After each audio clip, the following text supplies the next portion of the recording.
ఇప్పుడేంటి మీ లోకేష్ గారు గెలుస్తారా మంగళగిరి ఈసారి? ఎక్కడ గెలిచేది? కాదు ఏంటి వైఎస్ఆర్ కాంగ్రెస్ పార్టీ స్ట్రాటజీయా? లోకేష్ గారి పైన ఒక మహిళను పెట్టారు. ముగ్గురు మీద. పవన్ కళ్యాణ్ గారి పైన ఒక మహిళను పెట్టారు. ఈవెన్ బాలకృష్ణ గారి పైన ఒక మహిళను పెట్టారు. ఏంటి మహిళా శక్తి ఏంటో చూపిస్తారా ఈసారి? మహిళా శక్తి ఏంటో చూపిస్తారు. ఉమెన్ పవర్ ఏంటి, ఎంపవర్.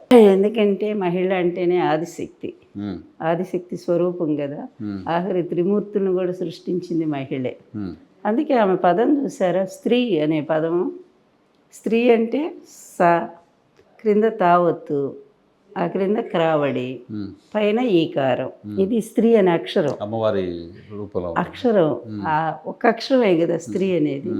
కానీ ఆ అక్షరంలో ఎన్ని అర్థాలు ఉన్నాయో చూడండి. సా అంటే సత్వగుణం, క్రింద తావత్ అంటే తమో గుణం, క్రింద క్రావడి అంటే రజోగుణం, క్రా అంటే రా కదా, రజోగుణం. సత్వగుణ ప్రధానుడు విష్ణుమూర్తి, తమోగుణ ప్రధానుడు ఈశ్వరుడు, రజోగుణ ప్రధానుడు బ్రహ్మ. అలాగే ఈకారం ఉంది కదా, ఆ ఈకారం కూడా ఈకారంతో శక్తి మాత్రం అని మంత్రశాస్త్రం చెప్తా ఉంది. ఈకారం అంటే శక్తి బీజం అది. కనుక ఈ ముగ్గురిని కూడా సృష్టించిన శక్తి ఆమె స్త్రీ అంటే. ఇంత అర్థంతో స్త్రీ అనే పదం సంస్కృతంలో వచ్చింది. అంత గొప్ప శక్తి కలిగింది స్త్రీ. నిజం, ఈ సమాజానికి స్త్రీ లేకపోతే అసలు ఎప్పుడో పోయి ఉండేది నాకు తెలిసి. సో అటువంటి స్త్రీలతో అట్లాంటి స్త్రీలను పెట్టారు. నిజంగా చూడండి, ముగ్గురు మంచి మహిళలు, చక్కటి. ఎవరి చరిత్ర తీసుకున్నా కూడా అటు Vanga Geetha highly educated, MA, serious politician, public లో ఉండే లీడర్, సీరియస్ పొలిటీషియన్, చాలా సీరియస్, మంచి పేరు ఉంది ఆ అమ్మాయికి. నా అమ్మాయిని నేనే తీసుకొచ్చాను ఫస్ట్లో. అవునా? వంగా గీత. అందుకే ఎప్పుడు కాళ్ళకి దండం పెడుతుంది కనపడగానే. జడ్పీ చైర్మన్ ఇప్పించాను నేను అప్పట్లో, ఫస్ట్ తెలుగుదేశంలో. ముగ్గురు మహిళలను తీసుకొచ్చాను నేను అప్పుడు. డాక్టర్ నాగభూషణమ్మ నెల్లూరు, సుమతి ఆదిలాబాదు, నిజామాబాదు, సుమతి రాథోడ్, సుమతి అని ఆ అమ్మాయిని జడ్పీ చైర్మన్ చేశాము అప్పుడు. ఇక్కడ ఈ అమ్మాయిని వంగా గీత, ఇంకొక ఆమెను కూడా ఇమ్మణి రాజేశ్వరి, ఆమెను కూడా. ఇట్లా నలుగురు మహిళలు నేను బాగా ఎంకరేజ్ చేశాను ఆ రోజుల్లో. సో ఇప్పుడు అట్లాగే ఇక్కడ ముగ్గురిని ఓడించడానికి మహిళలతో స్కెచ్ చేశారు. చక్కగా చేనేత కార్మికురాలు అమ్మాయి, కుటుంబం మంచి కుటుంబం, ఫాదర్కి పేరుంది బాగా, ఇటు మామగారికి పేరుంది. ఇక అక్కడ ఆ అమ్మాయి కూడా హిందూపూరు, ఆ అమ్మాయి కూడా మంచి అమ్మాయి, దీప ఏదో ఉంది అనుకుంటా పేరు. ముగ్గురు బీసీలే. ఈమె కాపు అనుకుంటాను. అంటే అక్కడ కాపు వస్తారు, అక్కడ కాపు వస్తుంది ఓసీ క్రింద. వీళ్ళిద్దరూ చక్కగా బీసీలు.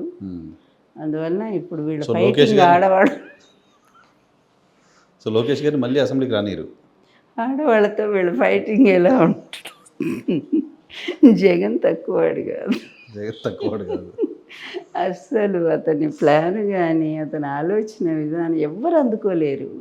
నరసింహరావు గారు అసలు ఎవరు అందుకోలేరు ఆ బ్రెయిన్. అంతే. చంద్రబాబు నాయుడు గారు కూడా మహిళల్ని జగన్మోహన్ రెడ్డి గారి పైన వదులుతున్నారు. వాళ్ళ చెల్లిని, ఇంకో చెల్లిని, ఇంకో చెల్లి వాళ్ళ మదర్ని, మహిళలే కదా. అదే కదా, ఆయన వదిలిన బాణాలని ఎక్కడ పడిపోతున్నాయి ఎవరికి జనాలకు కూడా అర్థం కావట్లే, ఏ మూల పడిపోతున్నాయో. కానీ జగన్ ఒక్క బాణం వదిలితే చాలు, మొత్తం అదొక బ్రహ్మాస్త్రం లాగా, బ్రహ్మ శిరోనామకాస్త్రం లాగా అన్ని దహించి పారేస్తాం. గారు జగన్ గారు వదిలిన బాణమే కదా తిరిగి వచ్చి ఆయన చుట్టుకుంది, తిరిగి వచ్చి ఆయన కుచ్చుకుంటోంది అని అపోజిషన్ మాట్లాడుతోంది.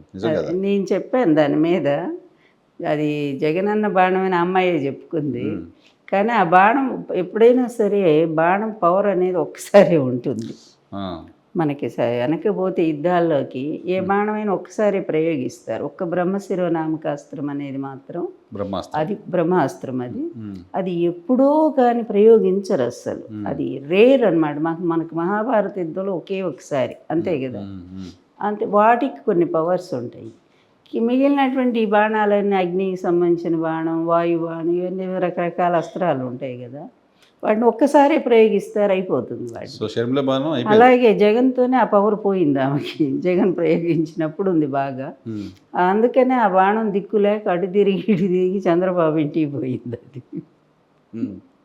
చంద్రబాబు గూటికి చేరింది ఆ బాణం. చంద్రబాబు గూటికి చేరిందా, చంద్రబాబు గూటికి తెచ్చుకున్నాడా?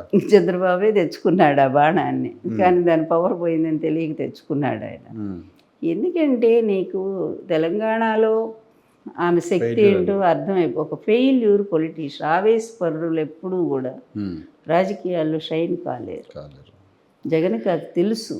అందుకని తన కుటుంబం, తన చెల్లెలు ఉమ్, అవసరం అనుకుంటే ఎప్పుడైనా ఏదైనా చెయ్యొచ్చు, అతను చేయగలడు కూడా. ఇంతమంది మహిళల్ని అతను గౌరవించిన వాడు తన చెల్లెల్ని గౌరవించలేడా? ఎన్ని పిచ్చి మాటలు బయట వాళ్ళు మాట్లాడేదంతా కూడా. ఉమ్, కానీ కుటుంబం అంతా రాజకీయాల్లో ఉండకూడదనే పాలసీ కూడా అతనికి ఉండొచ్చు కదా.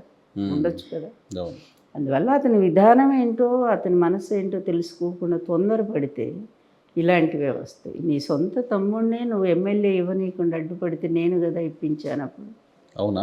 రామ్మూర్తి నాయుడు తర్వాత ఆయన కాంగ్రెస్ లో కూడా ఎన్నిసార్లు పాపం సభలో మా అత్తమ్మకి నా కృతజ్ఞతలని చెప్పాడు రామ్మూర్తి నాయుడు. చంద్రబాబు నాయుడు గారు సొంత తమ్ముడు టికెట్ ఇవ్వనివ్వాల. ఇవ్వనివ్వల అస్సలు. ఎక్కడ తనకు అడ్డుపడతాడు అని బాగా పాపం అతను చివరికి కాంగ్రెస్లో పోయాడు. ఏదో అయ్యింది, మొత్తానికి మెంటల్ అయిపోయాడు, బాగాలేదంట ఆరోగ్యం కదా. దెబ్బతిన్నాడు. మరి అటు నీ కుటుంబాన్ని నువ్వు, నీ అక్క చెల్లెల్ని ఎవరిని నువ్వు ఏం ఉద్ధరించావో చెప్పు. ఉమ్, ఎప్పుడు ఎదుటి వాళ్ళకి ఒకవేళ చూపిస్తే 4 ఏళ్ళు నీకు చూపిస్తాయనే సత్యాన్ని మర్చిపోతే ఎట్లా? ఉమ్, ఉమ్.